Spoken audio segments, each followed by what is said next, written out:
बघा, काल आपण 3 थेरम बघितले होते. पहिला थेरम बघितला होता परपेंडिक्युलर बायसेक्टर थेरम. त्यानंतर सेकंड नंबरचा बघितला होता अँगल बायसेक्टर थेरम. त्यानंतरचा बघितलेला जो होता आपण तिसऱ्या नंबरचा तो म्हणजे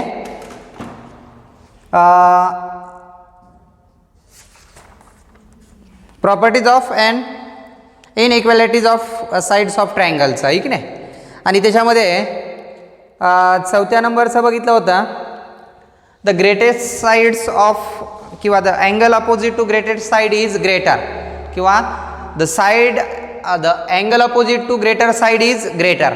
द ग्रेटर साइडच्या समोरचा अँगल जर ग्रेटर साइडच्या समोरचा अँगल हा ग्रेटर असतो, आहे की नाही. आणि स्मॉल अँगलची समोरची साइड ही पण काय असते, स्मॉल असते. म्हणजे 4 प्रॉपर्टीज आपण बघितले होते. त्या प्रॉपर्टीजवर आणि थेरमवर आधारित असणारा जो प्रॅक्टिस सेट आहे आपला आता, ठीक आहे. आणि त्याच्यानंतर एक बघितलं होतं बघा, if the sum of 2 sides is greater than the third side. एका ट्रायंगलमध्ये कोणत्याही 2 बाजूंच्या लांबीची बेरीज ही तिसऱ्या बाजूपेक्षा काय असते, डेफिनेटली ग्रेटर असते, मोठी असते. हा एक बघितला होता आता. मग आता आपल्याला जो बघायचा तो प्रॅक्टिस सेट 3.4. प्रॅक्टिस सेट 3.4, हे की नाही. प्रॅक्टिस सेट 3.4 यामध्ये पहिला क्वेश्चन दिलेला आहे आपल्याला. बघा, प्रॅक्टिस सेट 3.4 मध्ये पहिला क्वेश्चन काय दिला, in figure. Question number first, in figure point A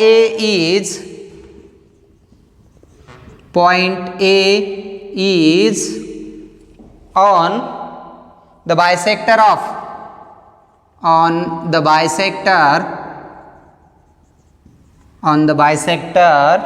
of angle XYZ if AX is equal to 2 centimetre. Find काय करायचं आहे, फाइंड AZ. ओके, डायग्राम दिली आपल्याला. डायग्राम ड्रॉ करून घेऊया अगोदर. काल दिलेल्या थेरममध्ये किंवा प्रॉपर्टीज पैकीच एखादी प्रॉपर्टीज या ठिकाणी यूज केलेली असेल किंवा थेरम लिहिलेला असेल. बघा,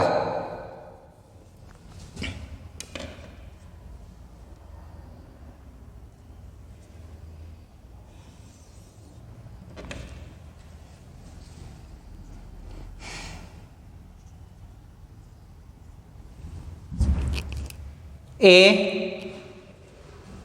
Z आणि X.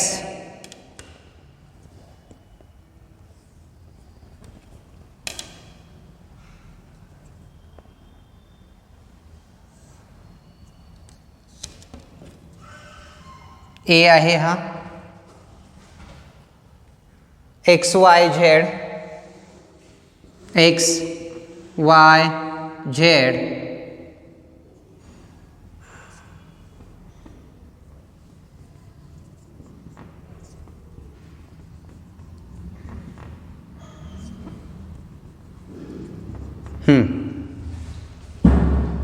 काय म्हटलंय, point A is on the bisector. मग सोल्युशन मध्ये बघा येईल आपल्याला. सोल्युशन मध्ये म्हणता येईल आपल्याला, point A is on the bisector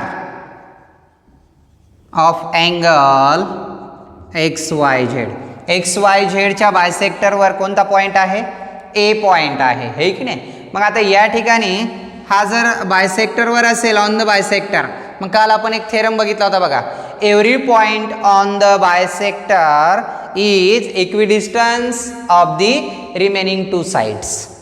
जे एखाद्या अँगल बायसेक्टरमध्ये जर एखादा पॉइंट हा बायसेक्टरवर जर असेल, हे की नाही, या बायसेक्टरवर जर असेल तर तो point are equidistance from the sides. या साइड्स पासून तो काय असतो, इक्विडिस्टन्स असतो, है की नाही. मग या ठिकाणी आपल्याला असं म्हणता येईल, segment AZ is equal to segment AX. आणि याचं रिझन काय लिहिणार, याचं रिझन लिहावं लागेल आपल्याला, every point on the bisector is equidistant from two sides. Every point on the bisector is equidistant from the two sides. जेवढे पण पॉइंट असतील कशावर, ऑन दी बायसेक्टरवर, is equidistance from the side. मग या ठिकाणी आपल्याला एक दिली आहे AX is equal to 2 centimetre, therefore AZ is equal to पण काय असणार 2 सेंटीमीटर. म्हणजे या स्वरूपात पहिला जो क्वेश्चन होता तो. म्हणजे याच्यामध्ये तुम्हाला हा प्रॉपर्टीज माहीत पाहिजे की एखादा जर अँगल दिलेला असेल आणि त्या अँगलचा जर बायसेक्टर दिला असेल तर या बायसेक्टरवर जेवढे पॉईंट्स असतील, every points on the bisector is equidistant from this two sides. या टू साइड्स पासून ते काय असतात, समजा इथं P पॉईंट असता तर तो पण इकडून काय आला असता इक्विडिस्टन्स असता. का तर हा प्रॉपर्टीज आहे, हा थेरम आहे, ठीक आहे ना. कशाचा थेरम आहे तो, अँगल बायसेक्टरचा थेरम आहे की अँगल बायसेक्टरवर every point on the bisector is equidistance from the two sides. तर ते टू साइड्स पासून काय असणार आहेत, इक्विडिस्टंट असणार आहेत. हा जो रूल आहे हा बायसेक्टरचा रूल आहे, अँगल बायसेक्टरचा रूल आहे. म्हणजे या स्वरूपामध्ये जो फर्स्ट नंबरचा क्वेश्चन होता आपला, आहे की नाही, प्रॅक्टिस सेट 3.4 मधला, तो अशा प्रकारचा क्वेश्चन होता. ठीक आहे, कळलं का. हे रिझन मात्र लक्षात ठेवा, every point on the bisector is equidistant from two sides. त्या टू साइड्स पासून तो काय असतो, इक्विडिस्टंट असतो. हा जो या ठिकाणचा क्वेश्चन होता तो. ठीक आहे, आता याच्यानंतर बघूया प्रॅक्टिस सेट 3.4 मध्ये जो सेकंड नंबरचा क्वेश्चन आहे तो. हे की नाही, बघा तुम्हाला जेवढे थेरम काल घेतलेत मी त्याचे फक्त रिझन जरी तुम्हाला पाठ असले का, आणि रिझनच महत्त्वाचं असतं, रिझन लिहिलं तरच उत्तर करेक्ट. आता ह्याला 2 सेंटीमीटर का म्हटले तरी every point on the bisector is equidistant from two sides, हे रिझन जर लिहिलं नाही तर तुम्हाला मार्क भेटणार नाही. का तर त्याचं रिझनच ते महत्त्वाचं असतं, हे की नाही. थेरम असेल किंवा त्याचं करोलरी असेल, एखाद्या वेळेस प्रॉपर्टीज पण असतात आपण बघितलेले, आहे की नाही. मग त्या जर तुम्हाला परफेक्ट असतील तर तुम्ही त्या ठिकाणी एक्सप्लेन जे आहे ते तुम्हाला केलेलं ॲक्युरेट म्हणता येईल त्याला, आहे की नाही. ठीक आहे, बघूयात चला. बघा क्वेश्चन नंबर 2 दिलेला आहे. काय क्वेश्चन आहे ते बघूया. प्रॅक्टिस सेट 3.4 मध्ये जो सेकंड नंबरचा क्वेश्चन दिलेला आहे बघा. Question number 2,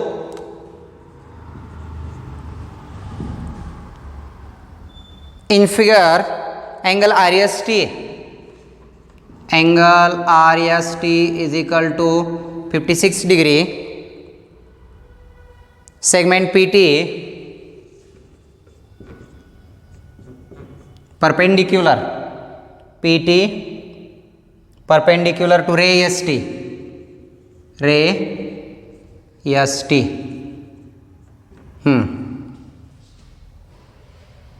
Segment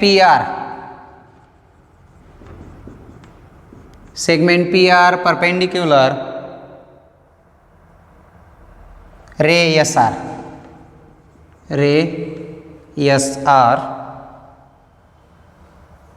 and segment PR congruent segment PT. segment PR congruent segment PT, PR congruent PT म्हणताय. Find the measure of angle RSPचं मेजर काढायचं, RSPचं, आणि state the reason for your answer, आणि तुमच्या अँसरचं रिझन लिहा म्हटलं त्यांनी. ठीक आहे, बघूया. डायग्राम काढून घेऊ अगोदर.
RST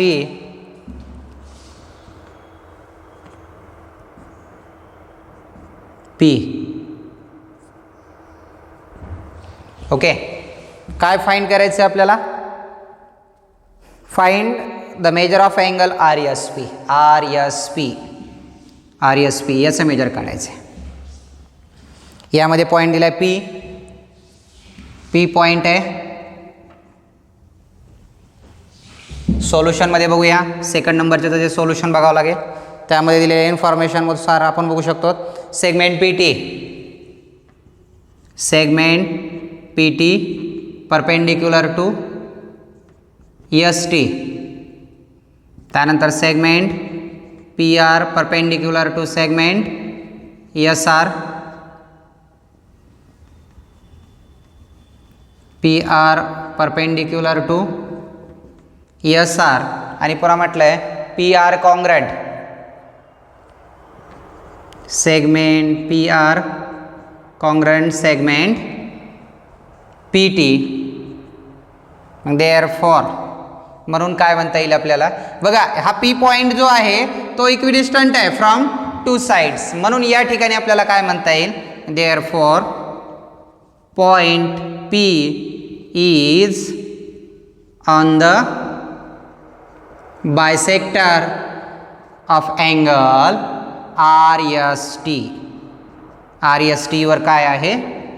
ऑन द बायसेक्टरवर आहे, हे की नाही? P point is on the bisector of angle RST. मग आता याचं रिझन काय लिहावं लागेल तुम्हाला की तो बायसेक्टरवर कशामुळे आहे? की every point on the bisector is every points on the bisector is equidistant from two sides. त्या दोन साइड्स पासून काय असतो? तो इक्विडिस्टंट असतो. मग therefore ray SP is bisector. SP काय भेटला? बायसेक्टर भेटला. मग SP जर बायसेक्टर असेल तर आता आपल्याला काय म्हणता येईल? मग या ठिकाणी measure of angle RSP is equal to half of the angle RST.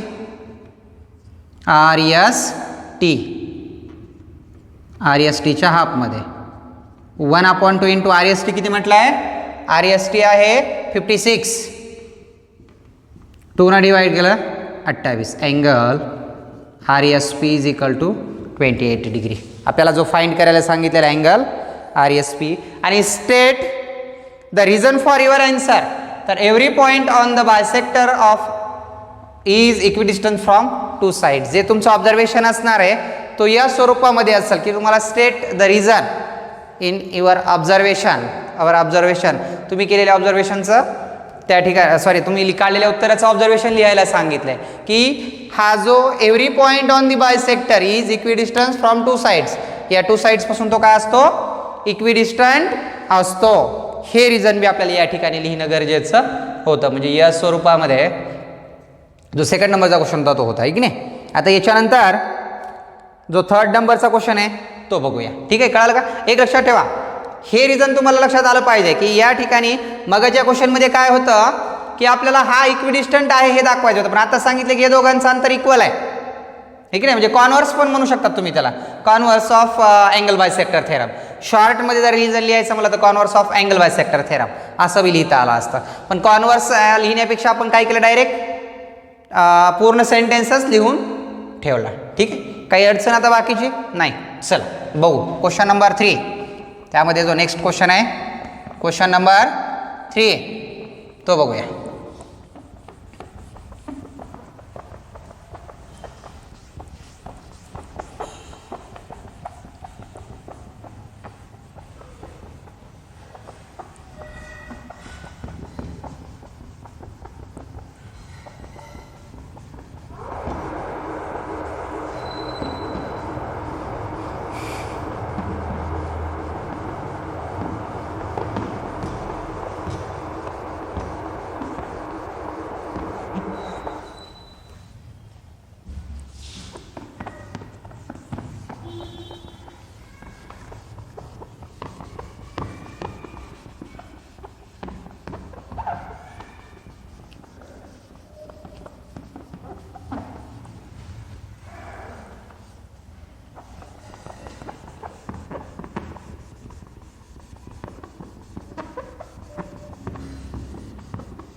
बघा चला नेक्स्ट क्वेश्चन बघूया. Question number 4 sorry question number 3 नंबरचा क्वेश्चन. काय क्वेश्चन आहे पहा. In triangle P Q R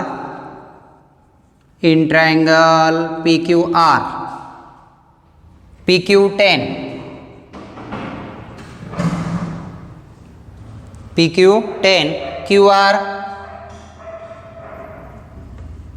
12 PR 8. Find out the greatest and smallest angle of the triangle.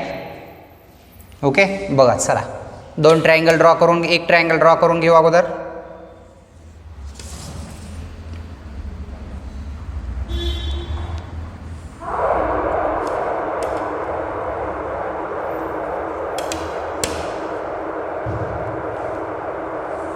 पहा चला काय नाव आहे ट्रायंगलचं. PQR PQ10 आहे. PQ10 QR 12 आहे आणि PR 8 आहे. ओके बघा आणि काय म्हटलं आपल्याला. Find out the greatest and smallest angle of triangle PQR. सोल्युशनमध्ये म्हणता येईल in triangle PQR PQ is equal to 10, QR is equal to 12 and PR is equal to 8. Okay मग याच्यामध्ये ग्रेटेस्ट साइड कोणती आहे. QR. Side QR is more than किंवा greater than side PQ is more than side PR. म्हणजे सगळ्यात मोठी side कोणती QR, त्यानंतर PQ आणि नंतर PR. मग या ठिकाणी आपल्याला रिझन लिहावं लागेल. काय रिझन लिहिणार. द ग्रेटेस्ट साइड किंवा the opposite angle of greatest side is greatest आहे की नाही. किंवा असं म्हणा अँगल अपोजिट टू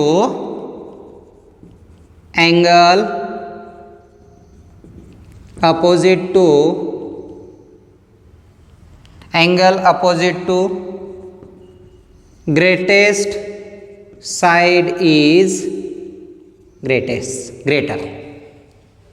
मग या ठिकाणी angle opposite to greatest side is greater side कोणती आहे QR चा अपोजिट अँगल कोणता आहे अँगल P. मग therefore angle P is greater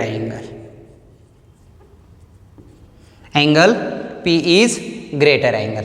त्यानंतर आता सगळ्यात स्मॉलेस्ट अँगल म्हटलंय म्हणजे अँगल अपोजिट टू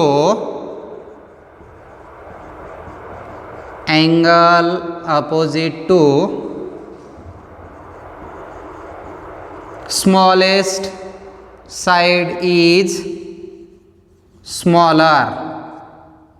ओके मग देअरफॉर स्मॉलेस्ट साइड 8 आहे. Angle Q is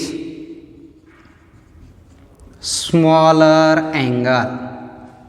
angle Q is a smaller and P is a greater. हे दोन जे क्वेश्चन होते ते. आता राहिलेला जो R आहे R हा मिडल असेल कधी एक सगळ्यात ग्रेटेस्ट आणि सगळ्यात स्मॉलेस्ट म्हटलंय. म्हणजे इथं रिझन कोणतं लिहिलं आपण angle opposite to greatest side is greater and angle opposite to smallest side is smaller. Greatest साइडच्या याच्यावरचा ग्रेटेस्ट असणार, स्मॉलर साइड्सवरचा स्मॉलर असणार. म्हणजे या स्वरूपामध्ये आपल्याला या ठिकाणी जो क्वेश्चन नंबर 3 होता ठीक नाही तो या ठिकाणी कंप्लीट झाला आहे. म्हणजे इथं आपल्याला साईडवरून अँगल ओळखायला सांगितलं आहे. कधी कधी तुम्हाला काय करतील अँगल देतील आणि अँगलवरून smallest side and greatest side ओळखायला सांगतील.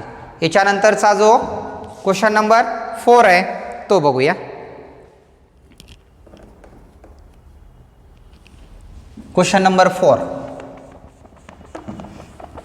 जो प्रॅक्टिस सेट 3.4 मध्ये जो 4 नंबरचा क्वेश्चन आहे ठीक नाही. आता 3 नंबरच्या मध्ये काय दिलं आपल्याला साईड दिलते आणि साईडवरून अँगल ओळखायला सांगितले होते. आता याच्यामध्ये काय आहे नेक्स्ट क्वेश्चन जो आहे त्याच्यामध्ये त्यात अँगल दिलेत आणि अँगलवरून काय सांगायचं आहे, साईड सांगायच्यात किंवा कोणत्या side, greatest side, smallest side आहे की नाही, या साईड ओळखायच्यात. बघूयात चला.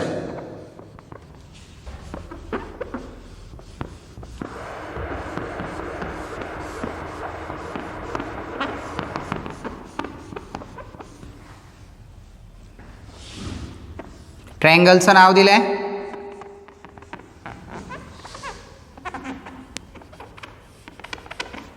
बघा.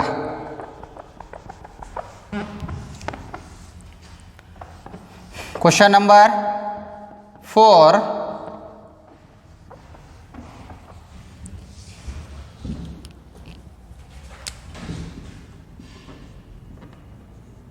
In triangle FAN, in triangle FAN, angle EF is equal to 80 degree, angle A is equal to 40 degree. Find out the greatest and smallest side of triangle FAN. For example बघूया, FAN याला नाव दिले, यात F angle दिला आहे 80 degree, angle A दिला आहे 40 degree. Find the n find करायचा.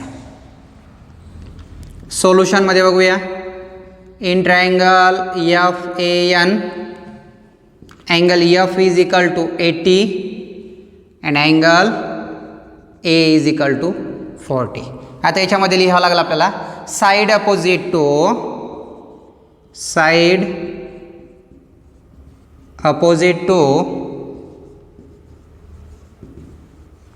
greatest angle is greater. Side opposite to greatest angle is greatest. Greatest अँगलची अपोजिट साईड ग्रेटेस्ट असते म्हणताय. मग ग्रेटेस्ट अँगल कोणता आहे 80. एफची अपोजिट साईड कोणती आहे AN. Therefore side. आता एक लक्षात ठेवा, याच्यामध्ये तुम्हाला अगोदर 2 अँगल दिलेत म्हटल्यावर तिसरा अँगल अगोदर आपल्याला काढावा लागेल.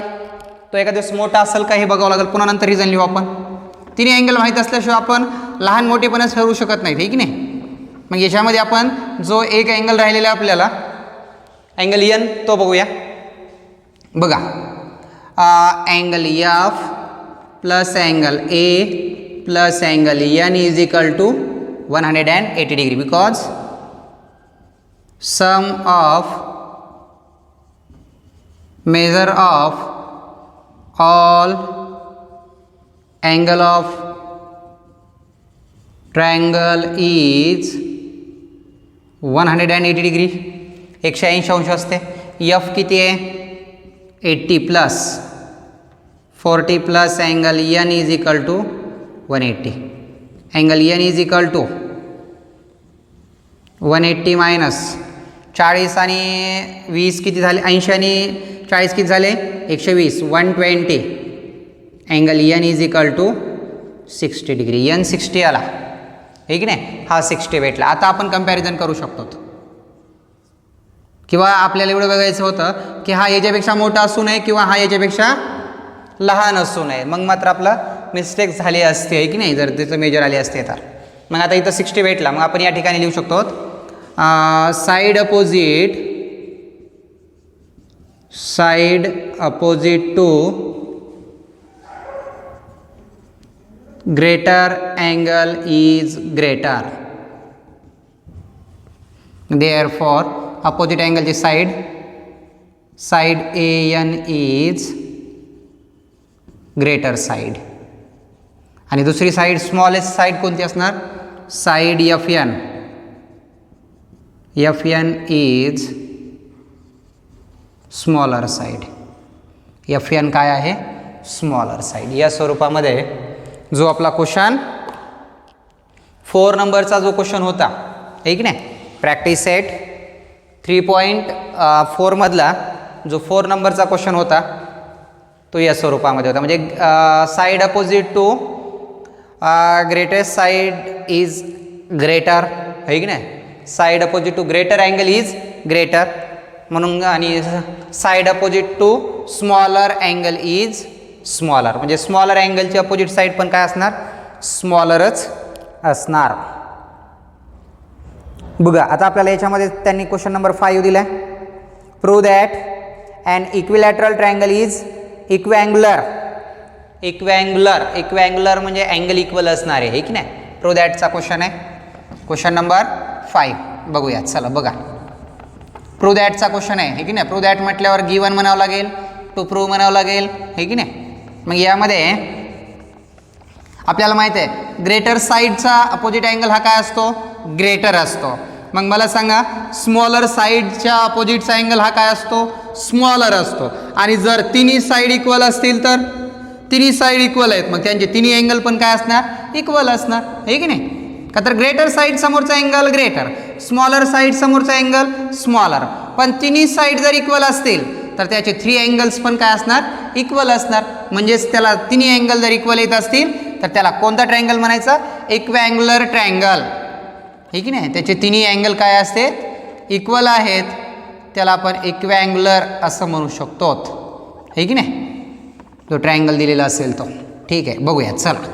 क्वेश्चन नंबर 5 प्रूव्ह दॅटचा आहे.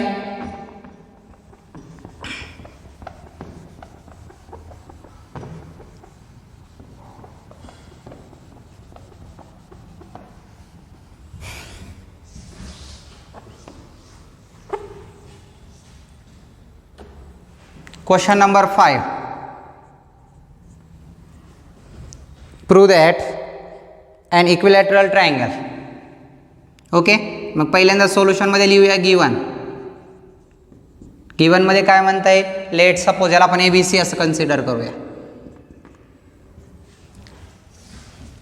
गिवनमध्ये लिहिलं triangle ABC is an equilateral triangle. हे गिवनमध्ये सांगितलं आहे.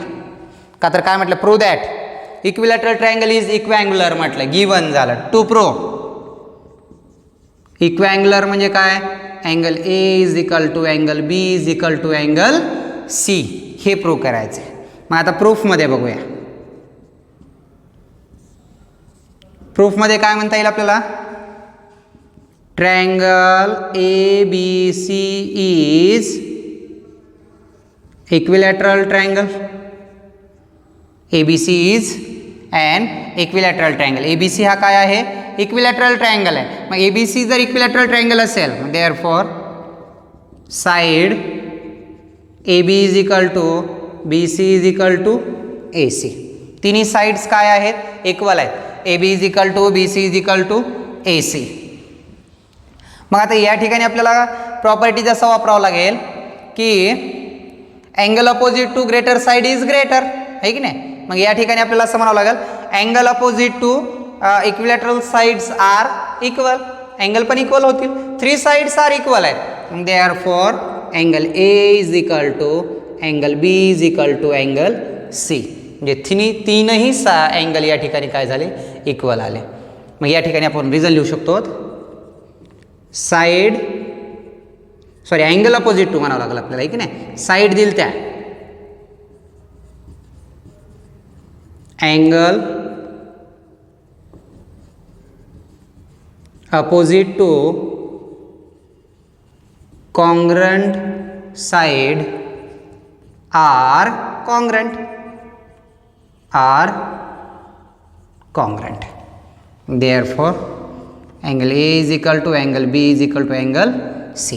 झाले का प्रूफ, ABC. या स्वरूपामध्ये जो आपल्याला 5 नंबरचा जो क्वेश्चन होता आपला राहिलेला, आहे की नाही, प्रॅक्टिस सेट 3.4 मधला, तो या स्वरूपामध्ये प्रूव्ह झाला. ठीक आहे, चालतंय. बाकीचं जे आहे ते आता आपण उद्याला घेऊत.